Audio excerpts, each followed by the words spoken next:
সেই সুখে কাটায় কাল, কখনো ভুগে না তা কোনো আপদ জঞ্জাল।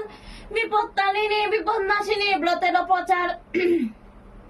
শঙ্খ বলে পূর্ণ শুন পদ্মাবতী, আমার নিকট তাহা শুনব সম্পত্তি।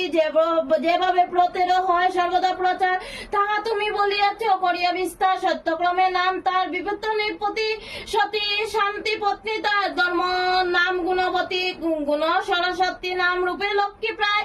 পরিহিত রত সদা দিনের সহায়, বিপত্তারিণী ব্রতা কতি করিতে প্রচার। মহামায়া মহামায়া করিবে বিস্তার, হেন এই ধর্মী রানী দয়াবতী সীতা। তাহার মতি বস্ত্র হইল সম্পত্তি, শ্রবণ করিল এক আশ্চর্য বার্তা।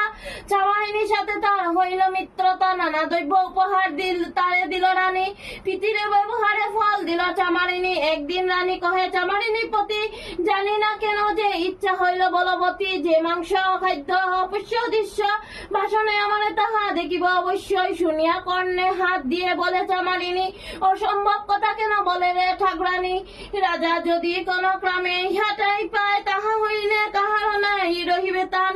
শতকার তরে তাই আমি বলিব ভার, এই বাসনা তুমি রানী কর পরিহার।